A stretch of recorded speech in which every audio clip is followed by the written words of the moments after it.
وزیراعظم عمران خان نے ایک بار پھر دنیا کو خبردار کر دیا۔ قوم سے خطاب میں کہا کہ مسئلہ کشمیر جنگ کی طرف چلا گیا تو یاد رکھیں دونوں ممالک کے پاس ایٹمی ہتھیار ہیں اور ایٹمی جنگ کوئی نہیں جیت سکے گا۔ عمران خان نے مقبوضہ کشمیر کی خصوصی حیثیت ختم کرنے کے اقدام کو تاریخی بلنڈر قرار دیتے ہوئے کہا کہ اب کشمیریوں کے لیے آزاد ہونے کا موقع آ چکا ہے۔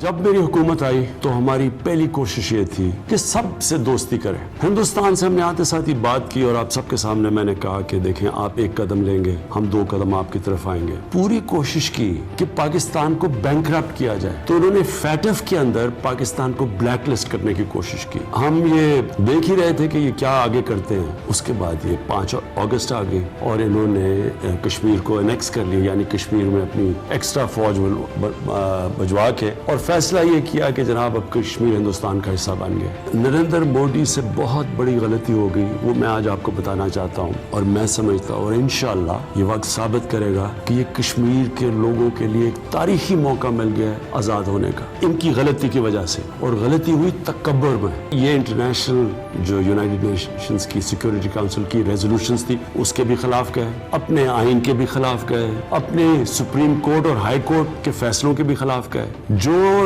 ان کے فاؤنڈنگ فادرز تھے جس میں گاندھی اور نہرو تھے، نہرو نے جو وعدے کیے ہوئے تھے پرائم منسٹر نہرو نے کشمیر کے لوگوں سے، ان کے بھی خلاف گئے۔ اور جس طرح مجھے عزائم نظر آ رہے ہیں یہ جو نریندر مودی کی حکومت ہے جو یہ نظریے کے اوپر جا رہے ہیں، یہ اگر مسئلہ جنگ کی طرف چلا گیا تو یاد رکھیں کہ نیوکلیر ہتھیار ہیں دونوں ملکوں کے پاس، اور جو نیوکلیر جنگ ہے وہ کوئی بھی نہیں جیتے گا، لیکن یہ نہیں کہ یہاں بھی تباہی مچے گی، یہ دنیا کے اوپر اس کے اثر جائیں گے۔